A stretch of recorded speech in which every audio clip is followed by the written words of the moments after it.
नमस्कार विद्यार्थी मित्रांनो, मी प्राध्यापक डॉक्टर दिलीप पवार, मराठी विभाग प्रमुख KTHM महाविद्यालय नाशिक.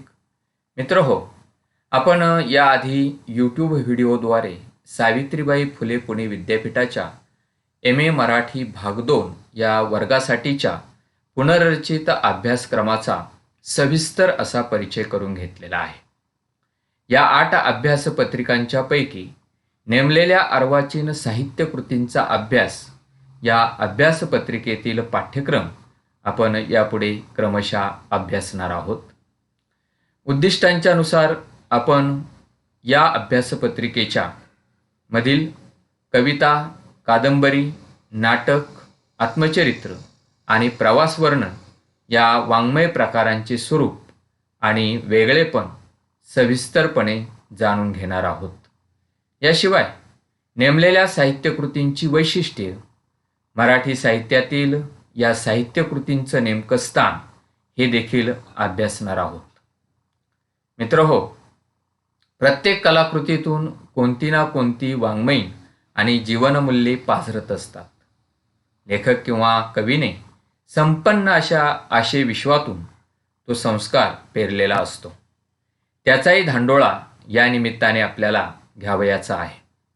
तसेच अर्वाचीन कालखंड आणि साहित्यकृतीच्या निर्मितीचा अनुबंध शोधून त्या कलाकृतीचे अनन्यसाधारणत्व ज्ञात करून घ्यायचे आहे.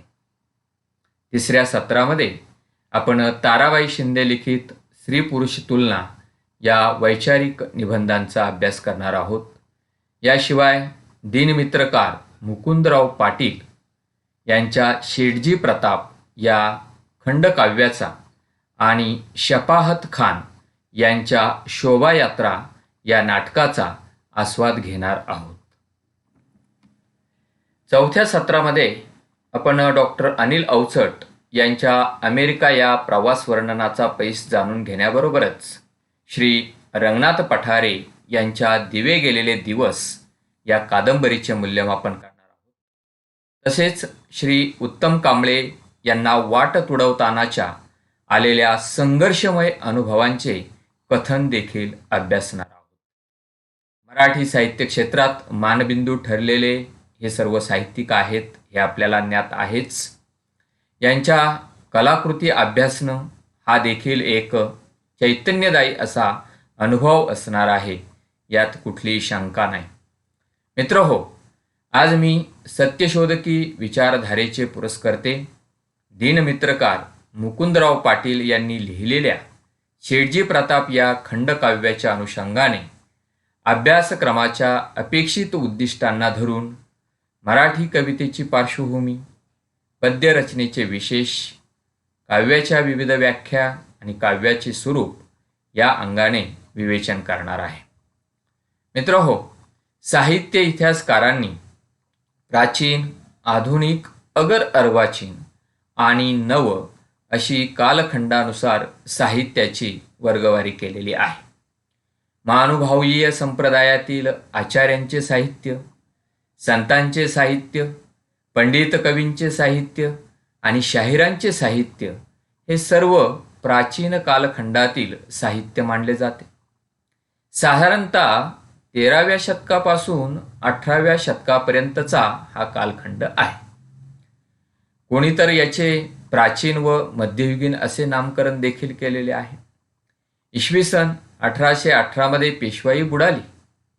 महाराष्ट्रामध्ये इंग्रजांचं राज्य आलं. त्यामुळे 1818 या काळापासून 1885 पर्यंतचा कालखंड हा अव्वल इंग्रजीचा कालखंड अर्थात भाषांतर युग म्हणून संबोधला गेला. हेही आपण अभ्यासलेले आहे. कारण याच काळामध्ये प्राधान्याने संस्कृत आणि इंग्रजीतील काव्याचे व इतर स्फुट स्वरूपाच्या साहित्याचे भाषांतर झालेले आपणास पाहावयास मिळते. पुढे 1885 ते 1945 पर्यंतचा कालखंड हा आधुनिक व अर्वाचीन साहित्याचा कालखंड म्हणून मानला गेला. इसवी सन 1945 नंतरच्या साहित्याला आधुनिक, नवसाहित्य अशा संज्ञा वापरल्या गेल्या. 60 नंतरचे ते 60ओत्तरी आणि 90 नंतरचे ते 90ओत्तरी साहित्य म्हटले गेले. आज मात्र आपल्या काळाशी नाते ठेवून असणारे साहित्य म्हणून या सर्वांच्यासाठी समकालीन साहित्य ही व्यापक संज्ञा वापरली जाते. या पार्श्वभूमीवर आपण या कलाकृतींचं मूल्यमापन करणार आहोत, हे आपण अगोदर ध्यानात घ्यायला हवं. मित्रहो, चित्र, शिल्प, स्थापत्य, नृत्य, नाट्य आदी कलांच्या मध्ये आपलं वैशिष्ट्यपूर्ण स्थान निर्माण करणारी कला म्हणजे साहित्य होय. प्राचीन काळी साहित्याला किंवा वाङ्मयाला पर्यायी शब्द म्हणून काव्य हा शब्द वापरला गेला. वस्तुतः 6हून अधिक शतके प्राचीन मराठी कविता ही निर्माण होत राहिलेली आहे. त्यामुळे तिचा विस्तार हा अफाट झालेला आपल्याला पाहायला मिळतो. काव्य हा भाषिक व्यवहाराचा एक भाग आहे. भाषेपासून घडणे किंवा भाषेमध्ये घडणे हे काव्याचं एक स्थूल वैशिष्ट्य म्हणावं लागेल. थोडक्यात भाषा ही काव्याची पहिली अट आहे. भाषेशिवाय काव्य असूच शकत नाही. कारण भाषा हा काव्यरचनेचा एक आवश्यक असा घटक आहे. काव्याचा व्यवहार हा एक प्रकारचा भाषिक व्यवहार आहे, हे आपण लक्षात घ्यायला हवे. प्राचीन काळापासून अनेक संस्कृतींच्या मध्ये भाषिक व्यवहारात छंदोमयतेनुसार गद्य आणि पद्य, अगेय आणि गेय असे फरक करण्यात आले. काव्यशास्त्रामध्ये छंदोमयता हे तर काव्याचं व्यवच्छेदक असं वैशिष्ट्य मानलं गेलं. भरताने आपल्या नाट्यशास्त्रामध्ये बोलावयाचे ते गद्य आणि नटाने अथवा नटीने गावयाचे ते पद्य असे स्पष्टीकरण दिलेले आहे. कित्येक जण गद्यातही काव्य आहे असा निकष मानून छंदोमयतेचं प्रतिपादन करताना आपल्याला दिसतात. आता गद्य भाषेचा जेव्हा आपण विचार करतो तेव्हा गद्य भाषेचे प्रमुख कार्य हे विचार प्रकटीकरणाचे असते. गद्यामध्ये वर्णन असेल, निवेदन असेल, स्पष्टीकरण असेल, विश्लेषण असेल, या सर्वांच्या सहाय्याने तर्कशुद्ध अशा विचारांची मांडणी केली जाते. गद्यातल्या 2 वाक्यांच्या मध्ये एक तार्किक आणि कार्यकारणयुक्त असा संबंध प्रस्थापित केला जातो. त्यामुळे गद्य भाषेत काव्यात्मता येताना तिच्यावर आपोआप गद्यलयींचे संस्कार होतात आणि मग अशा गद्याला काव्यात्मक गद्य म्हटले गेलेले पाहिजे. परंतु काव्यात्मक गद्य म्हणजे काय, तर काव्यात्मक गद्य म्हणजे कविता नसते असं भरताने स्पष्टपणे नमूद केलेले आहे.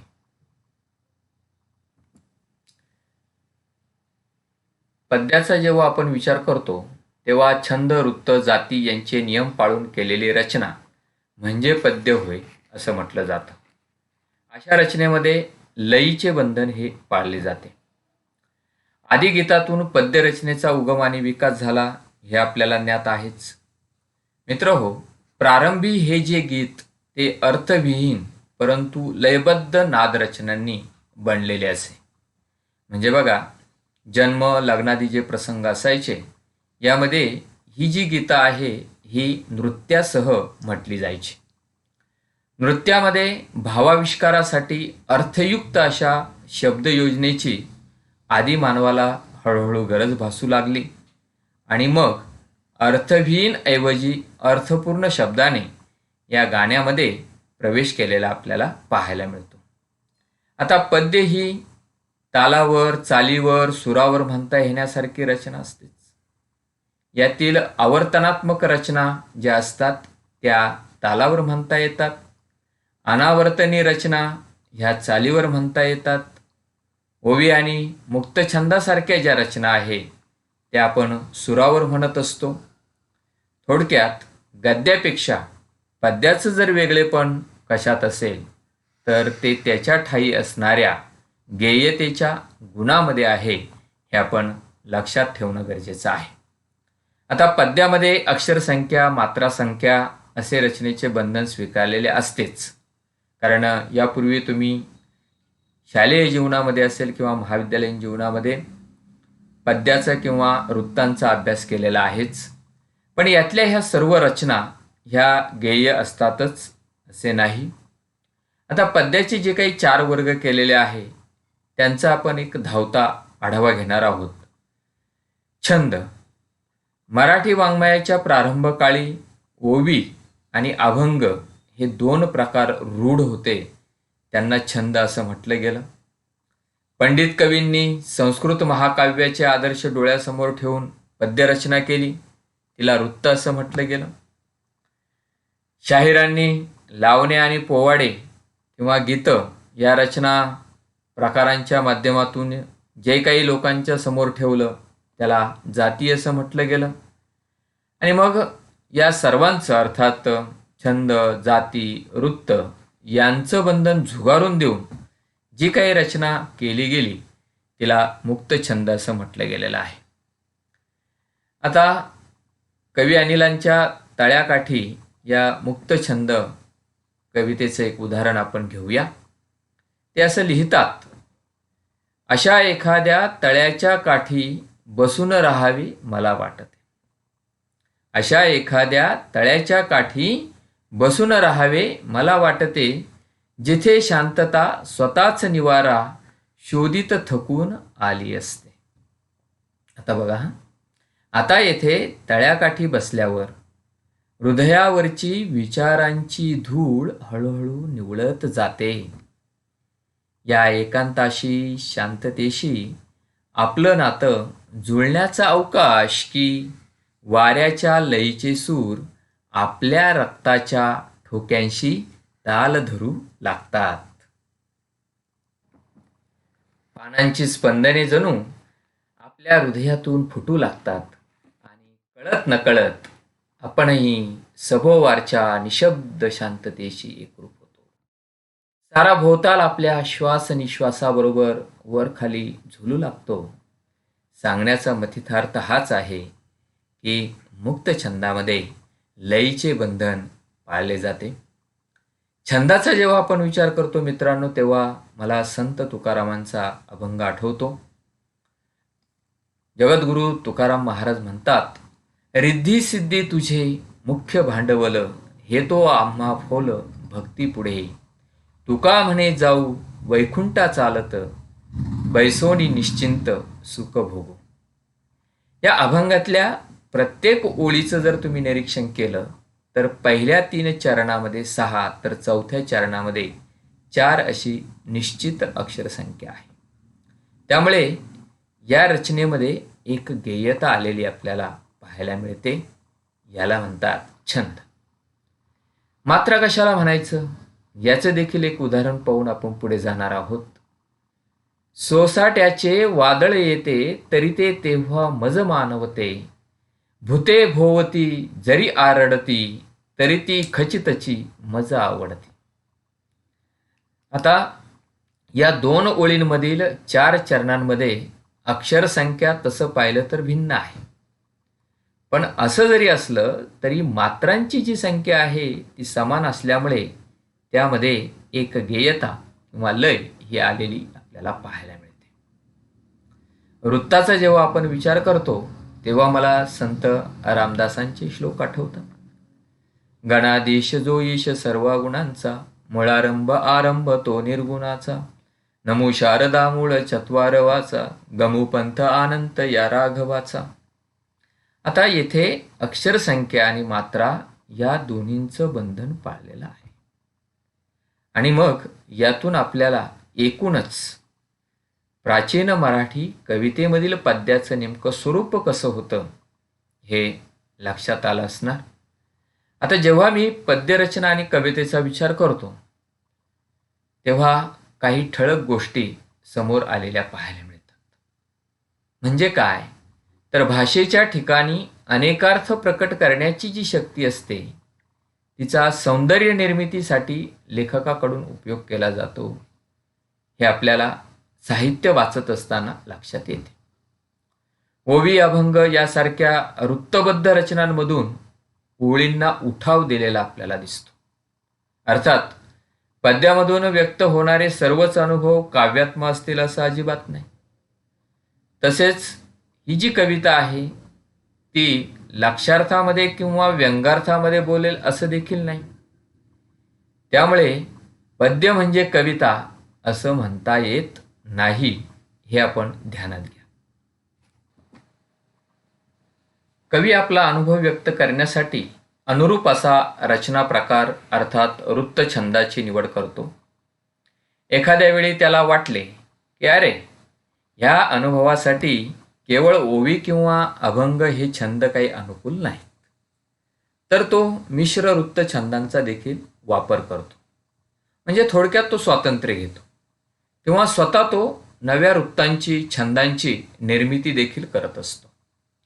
उदाहरणच द्यायचं झालं तर मोरोपंतांची आर्या किंवा शायरांचे पोवाडे असतील, लावणे असतील. थोडक्यात आजवर पद्य प्रकारांच्या द्वारे काव्यात्म आशयाबरोबर विवेचनात्मक असेल, निरूपणात्मक असेल, विश्लेषणात्मक असेल, अशा वेगवेगळ्या आशयांचं विवेचन हे केलं गेलेलं आपल्याला पाहायला मिळतं. आणि मग अशा ठिकाणी पद्य हे काव्यापेक्षा वेगळे ठरलेलं आपल्याला पाहायला मिळतं. आता पद्य कवितेचा जेव्हा आपण विचार करतो त्यावेळेस पद्य काव्यामध्ये अनुभवाच्या उत्कट अशा आविष्काराला महत्त्वपूर्ण स्थान दिलेलं आहे. म्हणजे व्याख्यांच्या मधून तुम्हाला हे सहज प्रत्ययाला येईल. आता कवितेमध्ये भाषा हे माध्यम असतं. अर्थाच्या बहुविध अशा छटा व्यक्त करणारी किंवा सौंदर्य निर्मिती साधणारी शब्दयोजना ही कवितेमध्ये अभिप्रेत असते. त्यासाठी संत साहित्यातील एक दाखला आपल्यासमोर ठेवतो. संत ज्ञानेश्वरांची वाणी ही काव्यदृष्ट्या मोठी मनोरमा आहे. तिच्यामध्ये भावनेची आर्तता, कल्पनेची विशालता आणि शब्दांची सुकुमारता हे गुण ओतप्रोत भरलेले आहेत. देवाचा वियोग असह्य झाल्यानंतर ज्ञानेश्वर माऊलींच्या तोंडून कारुण्याची वचनं बाहेर पडतात तेव्हा असेल, आणि स्वतःकडे प्रियाकरिता अहर्निश झुरणाऱ्या विरहिणीची भूमिका घेऊन ते जेव्हा देवाची आळवणी करतात तेव्हा मित्र हो, करुण रसाची सीमा होते. ज्ञानेश्वरीतील ही एक विरहिणी आपण उदाहरणादाखल बघूया. पडिले दूरदेशी मज आठवे मानसी, पडिले दूरदेशी मज आठवे मानसी, नको नको हा वियोग कष्ट होता ती जीवाशी. दिनू तैसी रजनी मज झाली गे माये, दिनू तैसी रजनी मज झाली गे माये, अवस्था लावूनी गेला अजूनी का नये. गरुड वाहना गंभीरा येई गा दातारा, गरुड वाहना गंभीरा येई गा दातारा, बाप रकुमा देवीवरा श्री विठ्ठला श्री विठ्ठला. मित्र हो, या रचनेमधून विरह, आर्तता हे भाव प्रकट झालेले आपल्याला पाहायला मिळत आहेत. आणि समर्पण भाव असणाऱ्या श्रीरूपाची योजना आत्मविष्कारासाठी स्वतः माऊलींनी या ठिकाणी केलेली आहे.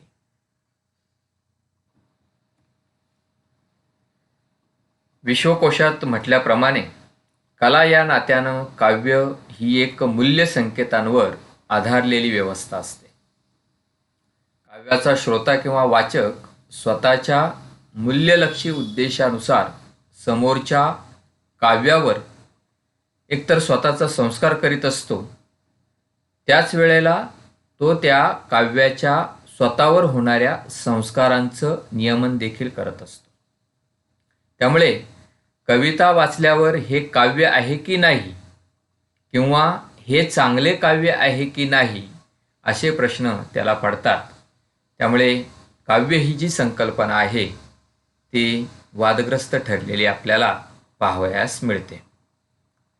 आता काव्याच्या व्याख्या बघत असताना काव्य म्हणजे रसात्मकम वाक्यम किंवा काव्य म्हणजे प्रभावी भावनांचा उत्स्फूर्त महापूर अशासारखी जी काही विधानं केली जातात, तेव्हा साहजिकच असं गृहीत धरलं जातं की रसनिर्मिती अथवा भावनेचा आविष्कार ही काव्याच्या व्यवस्थेची गाठावयाची लक्ष्ये होत. आणि म्हणूनच मग काव्यरचना ही मूल्य संकेतांवर आधारलेली व्यवस्था असते असं म्हटलं गेलेलं आपल्याला पाहायला मिळतं. आता काव्याच्या व्याख्या जेव्हा आपण बघतो तेव्हा साहित्य प्रकार हे केवळ नाममात्र असतात हे आपण आधी लक्षात घेतलं पाहिजे. साहित्य व्यवहारामध्ये त्यांना मूलभूत असं स्थान नाही. ही फक्त एक व्यावहारिक सोय आहे असे नाममात्रवादी सिद्धांत मांडणारे म्हणतात. तर प्रत्येक साहित्य प्रकार हा एक विशुद्ध असतो. त्याला स्वतःचे स्वतंत्र असे एक अस्तित्व असते. तसेच त्याच्यामध्ये स्वतंत्र आनंद देण्याची क्षमता असते असे नियामक सिद्धांत मांडणारे म्हणतात. कविता या नियामक सिद्धांतात बसते असं मला ठामपणे सांगावंसं वाटतं. आणि मग या पार्श्वभूमीवरती कवितेचे सत्व व्याख्येमध्ये पकडण्याचा प्रयत्न अनेक संस्कृत असेल, भारतीय असतील किंवा पाश्चात्य जे काही आचार्य आहे, समीक्षक आहे, यांनी केलेला पाहायला मिळतो. सर्वप्रथम आपण कुंतकाने केलेली काव्याची व्याख्या अभ्यासणार आहोत. काव्याचा आत्मा वक्रोक्ती आहे. वक्रोक्ती म्हणजे काय तर विचित्र उक्ती. विचित्र म्हणजे प्रसिद्ध कथन शैलीपेक्षा भिन्न. प्रसिद्ध म्हणजे शास्त्रीय आणि सामान्य व्यवहारात वापरल्या जाणाऱ्या उक्तीहून भिन्न. आणि विचित्र म्हणजे कवी कौशल्यजन्य चमत्कार. थोडक्यात काव्यमर्मज्ञांना आनंद देणारी उक्ती म्हणजे कविता असं कुंतक म्हणतात. अशा कवितेची भाषा ही लोकव्यवहार भाषेहून निराळी असते. तिला प्रतिभेचा एक स्पर्श झालेला असतो आणि ती सुंदर अशा अर्थांची प्रचिती आणून देणारी असते. भामहाच्या मते काव्यात शब्द आणि अर्थ या दोहोंनाही सारखेच स्थान असते. काव्य हे गद्यात्मक आणि पद्यात्मक असते असे तो म्हणतो. ज्याने काव्याचे हेतू, प्रयोजने, प्रकार, ध्वनी विचार आणि शब्दशक्ती याविषयी काव्यप्रकाश या ग्रंथामधून उत्तम अशी मांडणी केलेली आहे. त्या मम्मटाने दोषरहित गुणांनी युक्त आणि सामान्यतः अलंकारांनी युक्त परंतु क्वचित तसे गुण नसलेले शब्द आणि अर्थ म्हणजे काव्य अशी काव्याची व्याख्या केलेली आहे. जगन्नाथ पंडित रमणीय अर्थाचे प्रतिपादन करणारे शब्द, तर शैली म्हणजे काव्याचा आत्मा असे वामनाने म्हटलेले आहे. आनंदवर्धन ध्वनी हाच काव्याचा आत्मा मानतात, तर रसात्मक वाक्य म्हणजे काव्य असे विश्वनाथाने प्रतिपादित केलेले आहे. शब्दाला वाच्य आणि प्रतीयमान अर्थात ध्वनी असे दोन प्रकारचे अर्थ असतात आणि या ध्वनीमुळे भाषिक रचनेला काव्यत्व प्राप्त होते असे आनंदवर्धनाने आपल्या व्याख्येमध्ये विस्ताराने नमूद केलेले आहे. कार्लाइल लयबद्ध विचाराला महत्त्व देतात, तर कल्पना आणि भावनांची भाषा म्हणजे काव्य असं हॅझलिट म्हणतो. उत्कट भावनांचा उत्स्फूर्त उद्रेक म्हणजेच spontaneous overflow of powerful feelings ही वर्ड्सवर्थची व्याख्या सर्वश्रुत आहेच. थोडक्यात मित्रहो, ज्या वेळेस आपण असं म्हणतो की कवीला स्फूर्तीचा झटका आला, हा जो स्फूर्तीचा येणारा झटका म्हणजे कुठेतरी असं क्लिक होतं आणि कागदावरती ते उतरवलं जातं आणि मग जेव्हा तो कवितेची एक संघटना बांधतो आणि अशा कवितेमध्ये त्याने एखादीच ओळ जी या प्रसंगी त्याला सुचलेली असते, ज्या ओळीवरती रसिकांच्या टाळ्या पडतात, जिला आपण म्हणतो वाह क्या बात है, तिथे खऱ्या अर्थाने जो काही आपल्याला सौंदर्याचा अनुभव येतो, तिथे कवीची जी काही एकूण व्यक्त होण्याची जी शक्ती त्या ठिकाणी पाहायला मिळते, तेच ह्या व्याख्येमधून अभिप्रेत आहे. ह ना आपटे यांनी जी व्याख्या केलेली आहे ती देखील खूप महत्त्वाची आहे. ते असं म्हणतात की काव्याचे नाद, अर्थ आणि ध्वनी हे 3 घटकावयव असतात. नुसती शब्दरचना म्हणजे काव्य नव्हे. ती रचना नादवती असली पाहिजे, ध्वनिवती असली पाहिजे, अर्थवती असली पाहिजे. शब्द हे यथोचित असले पाहिजेत. त्याचा बाह्यार्थ हा सुंदर असला पाहिजे. त्या बाह्यार्थाच्या अंतरंगी असणारा अर्थ जो रसिकाने काढावा लागतो, तो अर्थ देखील सुंदर असला पाहिजे. त्याचं एक उदाहरण आपण घेऊया. माधव जुलियन यांची प्रेम होईना तुझ्याने, प्रेम माझे राहू दे. आता तुम्ही रसिक म्हणून जेव्हा विचार करता तेव्हा तुम्ही काय जो अर्थ काढायचा तो काढलेला आहे. अशा या कवितेमध्ये या कवितेला चाल लावल्यानंतर ती नादवती, अर्थवती होणारच आहे. अशा कवितेचा किंवा या कवितेचा खूप खोलात जाऊन विचार करण्याची गरज नाही. जो चटकन जाणवलेला अर्थ तो महत्त्वाचा. म्हणून कवीच्या चरित्राकडे गेलं तर कदाचित तुमचा अपेक्षाभंग होईल, रसास्वादामध्ये अडथळा निर्माण होईल. परंतु ह ना आपटे यांना जे अभिप्रेत आहे ते या कवितेमध्ये तुम्हाला नक्कीच पाहायला मिळेल. किंवा नादो महानोरांच्या हिरव्या पानात पानात काही चावळ चालते, ही कविता जरी तुम्ही त्या ठिकाणी अभ्यासली तरी त्यामध्ये तुम्हाला ह्या व्याख्येचा प्रत्यय आल्याशिवाय राहणार नाही. राश्री जोग जे आहे ते कवितेची व्याख्या करताना म्हणतात की काव्य ही एक कला आहे आणि तिचे शिल्प, चित्र, नर्तन इत्यादी कलांच्या बरोबर साधर्म्य आहे. आता ह्या साऱ्या कलांचे अस्तित्व यातील सौंदर्य दर्शनावरती अवलंबून आहे. थोडक्यात चित्रकार हा मुका कवी असतो. लावणीत शब्दाला नर्तनाची साथ मिळते. वेरूळ अजिंठ्यातील शिल्पांवरती सुंदर असे काव्य रचना त्या ठिकाणी जन्माला आलेल्या आहेत. थोडक्यात ह्या सर्व कला हातात हात घालून एकत्र नांदतात, असेच जोग सुचवू इच्छितात असं मला वाटतं. यानंतर सुधीर रसाळांनी केलेली व्याख्या, ते असं म्हणतात की प्रतिमांची सेंद्रिय रचना म्हणजे कविता. आता हे सेंद्रियत्व नेमकं काय असतं हे आपण कवितेचे घटक अभ्यासताना जाणून घेणार आहोत. आणि अगदी ह ना आपटेंच्या सारखीच व्याख्या वसंत आबाजी डहाके यांनी केलेली आहे. ते असं म्हणतात की नादवती, ध्वनिवती आणि अर्थवती रचना म्हणजे कविता होय. थोडक्यात नाद व अर्थपूर्ण शब्दांची कल्पकतापूर्ण योजना असलेल्या ओळी, छंद, वृत्त, जाती व मुक्त छंदयुक्त अलंकार असेल, रूपके, प्रतिमा, प्रतीके या सर्वांच्या साहाय्याने सुंदर अर्थाचा अनुभव देणारी व्यंगार्थ सूचक रचना म्हणजे कविता होय, असं आपल्याला एक सार या व्याख्यांच्या मधून काढता येऊ शकेल. मित्रहो, आतापर्यंत आपण मराठी कवितेची पार्श्वभूमी, पद्यरचनेचे आणि पद्य कवितेचे विशेष आणि काव्याच्या विविध व्याख्या अभ्यासल्या. पुढच्या भागामध्ये आपण कवितेचे स्वरूप सविस्तर जाणून घेणार आहोत. धन्यवाद.